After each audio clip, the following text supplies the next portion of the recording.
सबसे पहले हम बात करेंगे फोक म्यूजिक के बेसिक इंट्रोडक्शन के बारे में। और इतना हमें ऑलरेडी समझ में आता है कि हमारी कंट्री एक लंबी चौड़ी कंट्री है। हमारी कंट्री में ऑलमोस्ट हर एक चीज़ में डाइवर्सिटी देखने को मिलती है।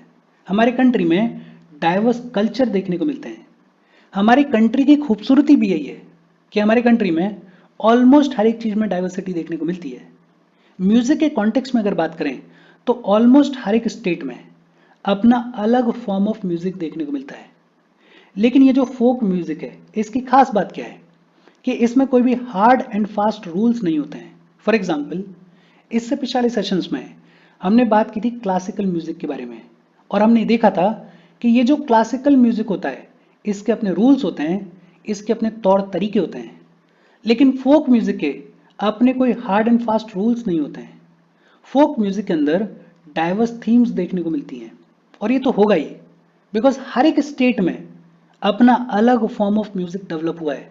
तो डाइवर्स थीम्स देखने को मिलेंगी या नहीं मिलेंगी, बट ऑब्वियस सी बात है फोक म्यूजिक में डाइवर्स थीम्स देखने को मिलती हैं, म्यूजिकल रिदम्स देखने को मिलती हैं, बीट्स देखने को मिलती हैं। और अगर सिंपल लैंग्वेज में बोलें तो फोक म्यूजिक के अंदर डाइवर्सिटी देखने को मिलती है।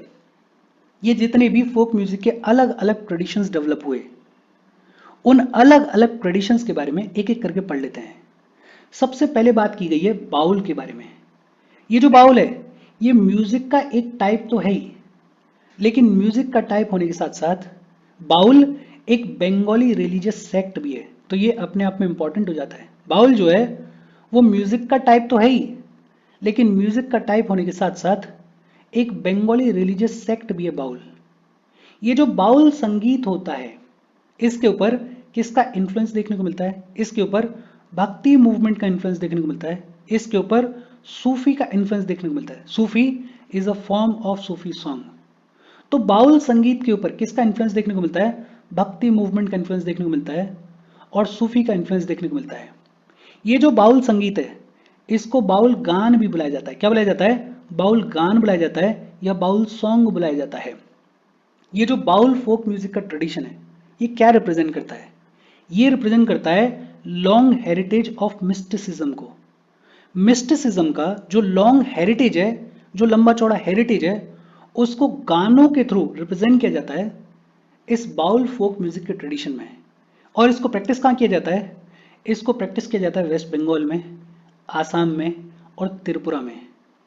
ये जो बाउल फोक म्यूजिक का ट्रेडिशन है इसके फेमस प्रोपोनेंट्स कौन कौन रहे? एक यतिन दास हैं, दूसरे पूर्णो चंद्र दास हैं, तीसरे लालून फकीर हैं। तो फेमस प्रोपोनेंट्स कौन कौन रहे? एक यतिन दास हैं, दूसरे पूर्णो चंद्र दास हैं और तीसरे लालून फकीर हैं। देखो बेहद सिंपल, ये जो बाउल फोक म्यूजिक का ट्रेडिशन है इससे रिलेटेड दो तीन चीजें इंपॉर्टेंट हैं। एक तो कि ये म्यूजिक का टाइप तो है ही, लेकिन साथ ही साथ बंगाली रिलीजियस सेक्ट भी है बाउल। ये जो बाउल संगीत है इसके ऊपर इन्फ्लुएंस किसका देखने को मिलता है? भक्ति मूवमेंट का और सूफी का। ये जो बाउल संगीत है इसको क्या बुलाया जाता है? इसको बाउल गान बुलाया जाता है। और ये जो बाउल फोक म्यूजिक का ट्रेडिशन है ये क्या रिप्रेजेंट करता है? ये रिप्रेजेंट करता है लॉन्ग हेरिटेज ऑफ मिस्टिसिज्म को। गानों के थ्रू मिस्टिसिज्म के लॉन्ग हेरिटेज को रिप्रेजेंट किया जाता है इस बाउल फोक म्यूजिक के ट्रेडिशन में। और इसको प्रैक्टिस कहाँ किया जाता है? इसको प्रैक्टिस किया जाता है वेस्ट बंगाल में, आसाम में और त्रिपुरा में। फिर इसके बाद है वनावन। ये जो वनावन है ये फोक म्यूजिक है कहाँ का? जम्मू एंड कश्मीर का। वनावन कहाँ का फोक म्यूजिक है? जम्मू एंड कश्मीर का फोक म्यूजिक है। और ये जो वनावन फोक म्यूजिक है इसको वेडिंग सेरेमनीज के दौरान प्ले किया जाता है। फिर इसके बाद है पांडवनी। ये जो पांडवनी फोक म्यूजिक है ये बेस्ड है महाभारत के ऊपर। किसके ऊपर बेस्ड है? महाभारत के ऊपर बेस्ड है। और पांडवनी में भीम को एज अ हीरो दिखाया जाता है। ये जो पांडवनी फोक म्यूजिक है इसमें गायन किया जाता है। गायन का मतलब सिंगिंग की जाती है, और गायन के साथ साथ वादन किया जाता है। सिंगिंग के साथ साथ इंस्ट्रूमेंट्स को भी प्ले किया जाता है। और आमतौर पे जो इंस्ट्रूमेंट प्ले किया जाता है वो कौन सा है? वो है तंबूरा। कौन सा इंस्ट्रूमेंट है? तंबूरा। अच्छा, ये जो पांडवनी फोक म्यूजिक है इसके सबसे फेमस आर्टिस्ट कौन हुए? छत्तीसगढ़ के एक आर्टिस्ट हैं जिनका नाम है तीजन बाई। तीजन बाई, इनको पद्मश्री मिला हुआ है, इनको पद्म भूषण मिला हुआ है, इनको पद्म विभूषण मिला हुआ है। तो पांडवनी फोक म्यूजिक के सबसे फेमस आर्टिस्ट कहां से आते हैं? छत्तीसगढ़ से आते हैं। नाम क्या है? तीजन बाई। देखो बेहद सिंपल, पांडवनी ये जो फोक म्यूजिक है ये महाभारत के ऊपर बेस्ड है। इसमें भीम को एज अ हीरो दिखाया जाता है, इसमें गायन देखने को मिलता है, इसमें वादन देखने को मिलता है। आमतौर पर जो इंस्ट्रूमेंट प्ले किया जाता है वो कौन सा है? तंबूरा। और इसके सबसे फेमस आर्टिस्ट कौन है? तीजन बाई। बेहद सिंपल और इजी सी बातचीत है। देखो बहुत सारे फोक म्यूजिक के ट्रेडिशंस हैं, आपको सबको रटना नहीं है। आपको क्या करना है, जो फोक म्यूजिक का ट्रेडिशन है वो कहाँ पे प्रैक्टिस किया जाता है, और अगर उससे रिलेटेड कोई बेहद इंपॉर्टेंट चीज है तो उस इंपॉर्टेंट चीज को और कहाँ पे प्रैक्टिस किया जाता है उसको अपने दिमाग में रखो, शॉर्ट नोट्स बना लो, 2-4 बार रिवाइज करो, ये चीजें ऑटोमेटिकली दिमाग में सेट हो जाएंगी। बहुत ज्यादा इसमें घुसने की जरूरत नहीं है, बेहद सिंपल सी चीज है। एक बार फिर से देख लेते हैं। बाउल की अगर बात करें तो ये एक म्यूजिक का टाइप तो है ही, लेकिन साथ ही साथ बंगाली रिलीजियस सेक्ट भी है। वनावन की अगर बात करें तो वनावन कहाँ का फोक म्यूजिक है? जम्मू एंड कश्मीर का। पांडवनी की अगर बात करें तो पांडवनी फोक म्यूजिक किसके ऊपर बेस्ड है? महाभारत के ऊपर। इसमें भीम को एज अ हीरो दिखाया जाता है, इसमें गायन किया जाता है, इसमें वादन किया जाता है, आमतौर पे तंबूरा को इसमें प्ले किया जाता है। इसके सबसे फेमस आर्टिस्ट कौन हुए? तीजन बाई। बेहद सिंपल सी बातचीत है, होपफुली आपको समझ में आई होगी। हम आगे बढ़ें उससे पहले वीडियो पे लाइक के बटन को दबा दो। लाइक दबाना ज़रूरी है बिकॉज यूट्यूब ऐसे ही फंक्शन करता है। जब आप वीडियो पे लाइक के बटन को दबाते हो तो यूट्यूब वीडियो को कंसिडर करता है और थोड़ा सा पुश कर देता है। तो लाइक का बटन दबा दो, शेयर कर दो अपने सोशल मीडिया हैंडल्स पर, व्हाट्सएप वगैरह पे अपने फ्रेंड्स को। जो भी लोग इसमें इंटरेस्टेड है, इससे रिलेटेड पढ़ाई कर रहे हैं, उनको शेयर कर दो। अगर चैनल को सब्सक्राइब नहीं किया है तो फॉर श्योर चैनल को सब्सक्राइब कर लो। और अगर आप केपेबल हो, हेल्प करना चाहते हो, तो आप हमें हेल्प कर सकते हो by clicking on the join button, या फिर आप कंट्रीब्यूट कर सकते हो क्यूआर कोड को स्कैन करके। अच्छा, इसके बाद बात आती है आल्हा। और ये जो आला नाम का फोक म्यूजिक का ट्रेडिशन है ये कहाँ पे देखने को मिलता है? ये मध्य प्रदेश में देखने को मिलता है। आला ये जो म्यूजिकल फॉर्म है ये कहाँ पे देखने को मिलता है? मध्य प्रदेश में देखने को मिलता है। और आला के अंदर हीरोइक बाल्ड सॉन्ग्स को गाया जाता है। जो हीरोइक कथा कहानी किस्से होते हैं उनको सॉन्ग के फॉर्म में गाया जाता है आल्हा ट्रेडिशन के अंदर। और ये जो आला फोक म्यूजिक का ट्रेडिशन है इसको अलग अलग लैंग्वेजेस में गाया जाता है, जैसे ब्रज भाषा में गाया जाता है, अवधी में गाया जाता है, भोजपुरी में गाया जाता है। ये जो आला फोक म्यूजिक का ट्रेडिशन है ये भी महाभारत से रिलेटेड है, और इसमें पांडव्स के जो इनकारनेशंस हैं उनको ग्लोरीफाई करके दिखाया जाता है। पांडव जो कि 5 भाई थे, उन 5 भाइयों को ये जो आला ट्रेडिशन है, इस आला ट्रेडिशन में किस नाम से जाना जाता है? एक को आला बुलाया जाता है, दूसरे को ऊदल बुलाया जाता है, तीसरे को मलखान बुलाया जाता है, चौथे को लखन बुलाया जाता है, और पांचवे को देवा बुलाया जाता है। आला, ऊदल, मलखान, लखन और देवा, ये 5 पांडवों के नाम है इस आला फोक म्यूजिक के ट्रेडिशन के अंदर। ये जो आला फोक म्यूजिक का ट्रेडिशन है ये कहां पे देखने को मिलता है? ये मध्य प्रदेश में देखने को मिलता है। फिर इसके बाद है पानीहारी।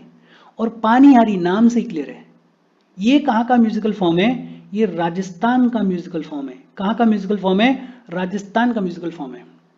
और पानीहारी के जो सॉन्ग्स होते हैं वो मेनली बात करते हैं वाटर के बारे में। ये जो पानीहारी के सॉन्ग्स हैं ये बात करते हैं वाटर की स्कैरसिटी के बारे में। ये बात करते हैं कि औरतें जो हैं वो बहुत दूर जाके पानी को भर के लाती हैं, मटका अपने सर के ऊपर रख के लेकर आ रही हैं, उस सब के बारे में बातचीत की जाती है इन पानीहारी के सॉन्ग्स में। हालांकि कुछ पानीहारी के सॉन्ग्स ऐसे भी होते हैं जो कि रोमांटिक होते हैं इन नेचर, लेकिन इन जनरल जो मेजर थीम है वो क्या है? वो वाटर है। तो ये जो पानीहारी है ये कहाँ की म्यूजिकल फॉर्म है? ये राजस्थान की म्यूजिकल फॉर्म है। फिर इसके बाद है ओवी। ये जो ओवी है ये कहाँ की म्यूजिकल फॉर्म है? ये महाराष्ट्र और गोवा की म्यूजिकल फॉर्म है। और ये जो ओवी है इसमें विमेन्स के द्वारा गाए गए सॉन्ग्स जनरली देखने को मिलते हैं। और ये जो ओवी है इसमें 4 लाइन की पोइट्री होती है। और ओवी सॉन्ग्स जो हैं वो इन जनरल मैरिज के बारे में बात करते हैं, प्रेगनेंसी के बारे में बात करते हैं, और बच्चों की जो लोरी होती है, लुलाबीज होती हैं, उनके बारे में बात करते हैं। ये जो ओवी है ये कहाँ की म्यूजिकल फॉर्म है? ये महाराष्ट्र और गोवा की म्यूजिकल फॉर्म है। फिर इसके बाद पाई सॉन्ग्स। ये जो पाई सॉन्ग्स हैं ये कहाँ पे देखने को मिलते हैं? ये मध्य प्रदेश में देखने को मिलते हैं। फेस्टिवल्स के दौरान, स्पेशली रेनी सीजन में जो फेस्टिवल्स होते हैं उन फेस्टिवल्स के दौरान इन पाई सॉन्ग्स को गाया जाता है। बेसिकली ये जो पाई सॉन्ग्स होते हैं इनमें एक तरीके से प्रेयर की जाती है for good monsoon and good harvest. अच्छा, पाई म्यूजिक के साथ में एक डांस भी परफॉर्म किया जाता है और वो जो डांस है उसको क्या बुलाया जाता है? उसको सायरा डांस बुलाया जाता है। क्या बुलाया जाता है? सायरा डांस। तो जो पाई सॉन्ग्स हैं ये कहाँ पे देखने को मिलते हैं? मध्य प्रदेश में देखने को मिलते हैं। और पाई म्यूजिक के साथ में कौन सा डांस परफॉर्म किया जाता है? सायरा डांस। फिर एक है लावनी, और लावनी के बारे में फॉर श्योर आपने सुना होगा। सबसे फेमस फोक डांस और फोक म्यूजिक का ट्रेडिशन है जो कि कहां पे प्रैक्टिस किया जाता है? महाराष्ट्र में प्रैक्टिस किया जाता है। फोक डांस और फोक म्यूजिक दोनों का मिक्स देखने को मिलता है इस लावनी में। और ये जो लावनी है ये ढोलकी की बीट्स के ऊपर परफॉर्म की जाती है। बेहद सिंपल और इजी सी बातचीत है। ये जो आला है ये कहाँ का म्यूजिकल फॉर्म है? मध्य प्रदेश का। पानियारी कहाँ का म्यूजिकल फॉर्म है? राजस्थान का। ओवी कहाँ का म्यूजिकल फॉर्म है? महाराष्ट्र और गोवा का। पाई सॉन्ग्स कहाँ पे देखने को मिलते हैं? मध्य प्रदेश में। और लावनी कहाँ पे देखने को मिलती है? महाराष्ट्र में देखने को मिलती है। इसके बाद मांद सॉन्ग्स। ये जो मांद सॉन्ग्स हैं ये कहाँ पे देखने को मिलते हैं? राजस्थान में देखने को मिलते हैं। ये जो मांद ट्रेडिशन है ये राजस्थान के रॉयल कोर्ट्स में डेवलप हुआ, लेकिन धीरे धीरे जो क्लासिकल सर्कल्स हैं उनमें भी इन मांद सॉन्ग्स को रिकॉग्नाइज किया जाने लगा। ये जो मांद सॉन्ग्स हैं ये जनरली बात करते हैं about the glory of Rajput rulers. ये जो मांद ट्रेडिशन है इसको ठुमरी के और गजल के करीब कंसीडर किया जाता है। मांद सॉन्ग्स में जो सबसे फेमस सॉन्ग है वो कौन सा है? वो है केसरिया Balam. Kesariya Balam is the most famous song of this Maand tradition. तो ये जो मांद सॉन्ग्स हैं ये कहाँ पे देखने को मिलते हैं? राजस्थान में देखने को मिलते हैं। फिर इसके बाद पोवाड़ा। ये जो पोवाड़ा सॉन्ग्स हैं ये कहाँ पे देखने को मिलते हैं? ये महाराष्ट्र में देखने को मिलते हैं।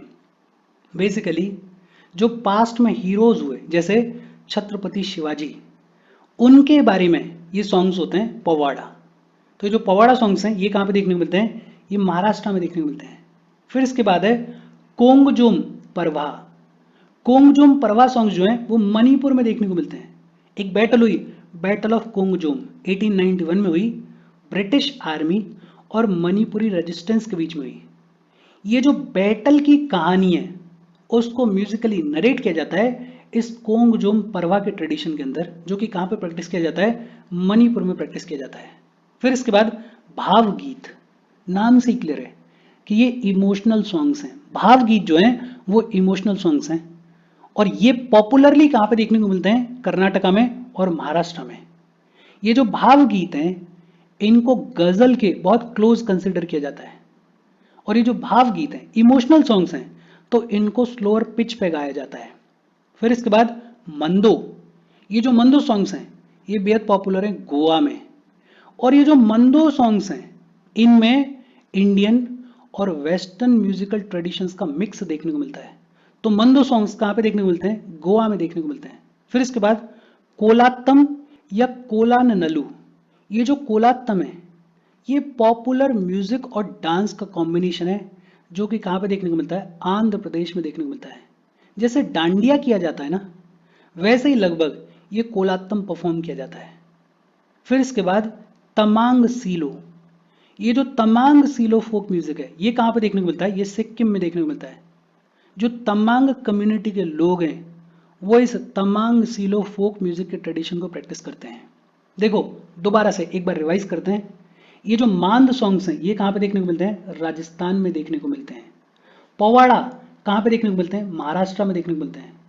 कोंगजोम परवा कहाँ पे देखने को मिलते हैं? मणिपुर में देखने को मिलते हैं। भावगीत कहाँ पे देखने को मिलते हैं? कर्नाटका और महाराष्ट्र में देखने को मिलते हैं। मंदो कहाँ पे देखने को मिलते हैं? गोवा में देखने को मिलते हैं। कोलात्तम कहाँ पे देखने को मिलता है? आंध्र प्रदेश में देखने को मिलता है। तमांग सीलो कहाँ पे देखने को मिलता है? सिक्किम में देखने को मिलता है। इससे पीछे जाएं तो लावनी कहाँ पे देखने को मिलती है? महाराष्ट्र में देखने को मिलती है। पाई सॉन्ग्स कहाँ पे देखने को मिलते हैं? एमपी में देखने को मिलते हैं। ओवी कहाँ का म्यूजिकल फॉर्म है? महाराष्ट्र और गोवा का। पानियारी कहाँ का म्यूजिकल फॉर्म है? राजस्थान का। आला कहाँ का म्यूजिकल फॉर्म है? मध्य प्रदेश का। पांडवनी खास बात क्या है? महाभारत के ऊपर बेस्ड है। भीम को एज अ हीरो दिखाया जाता है। वनावन कहाँ का फोक म्यूजिक है? जम्मू एंड कश्मीर का। और बाउल बंगाली रिलीजियस सेक्ट भी है और म्यूजिक का टाइप भी है। देखो बहुत सिंपल है, आपको इतना ही करना है कि कौन सा फोक म्यूजिक का ट्रेडिशन कहाँ पर प्रैक्टिस किया जाता है और उससे रिलेटेड अगर कोई खास बात है तो वो खास बात आपको अपने दिमाग में रखनी है। बाकी अगर बुक में देखोगे तो और 50-60 एक लंबी लिस्ट दे रखी है मेजर फोक म्यूजिक के ट्रेडिशंस की, उस लिस्ट को आप देख सकते हो। उस लिस्ट में भी आपको इतना ही याद रखना है कि कौन सा ट्रेडिशन कहाँ पे प्रैक्टिस किया जाता है। और मैं तो एडवाइस यही करूँगा कि थोड़ा ध्यान रखना न्यूज़ के ऊपर। न्यूज़ में अगर कोई चीज़ आती है तो उसको थोड़ा ज़्यादा ढंग से देखना, बाकी बेसिक तौर पे चीज़ों को देख लो। बेसिक तौर पे एक दो रिवीजन में जितना याद हो जाए उतना याद कर लो। ज़्यादा लोड लेने की ज़रूरत नहीं है, बहुत ज़्यादा इसमें घुसने की ज़रूरत नहीं है। कोई डाउट हो कमेंट करके पूछ लेना। Thank you very much.